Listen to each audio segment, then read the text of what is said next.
In our own soul, in our own mind, there is so much of filth, there is so much of uncleanness, there is so much of unrighteousness, there is so much of ungodliness that we are not aware of.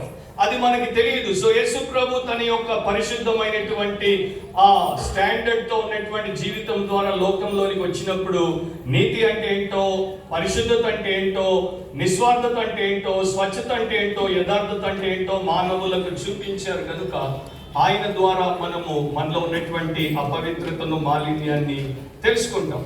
So రెండవది మన యొక్క danger ఏంటో అంటే మనలో ఉన్నటువంటి సిన్నే కాదు, ఆ యొక్క సిన్ తో ఉన్నటువంటి మన యొక్క కాన్సిక్వెన్స్ ఏంటో కూడా ఆయన మనకి ఎక్స్పోజ్ చేయడానికి వచ్చింది. ఎవరైనా సరే వారి ఎదుట ఉన్నటువంటి ప్రమాదం గురించి తెలుసుకున్నప్పుడు జాగ్రత్త పడతారు, కానీ వారి ఎదుట ఉన్నటువంటి ప్రమాదం ఏంటో తెలుసుకున్నప్పుడు వారు జాగ్రత్త పడరు.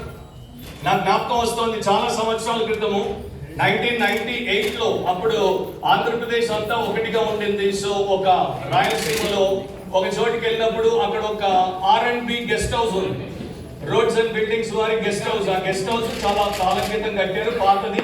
సో అక్కడికి వెళ్ళి మీటింగ్స్ లో మాట్లాడిన తర్వాత ఒక బోధకుడిని ఆ గెస్ట్ హౌస్ కి తీసుకెళ్లారు. అర్ధరాత్రి 12 గంటలకు గెస్ట్ హౌస్ కి వెళ్తే అప్పుడు కరెంట్ లేదు. సో ఆయన లోపలికి వెళ్ళినప్పుడు ఒక అరగంట వెయిట్ చేస్తే కరెంట్ రాలేదు. ఆయన మొట్టమొదటిసారి ఆ యొక్క గెస్ట్ హౌస్ కి వచ్చాడు, బెడ్రూమ్ లోకి వచ్చాడు. ఆయనకి చీకటి, అప్పుడు ఈ సెల్ ఫోన్లు లేవు. సెల్ ఫోన్లు ఇప్పుడు అంటే మనము కరెంట్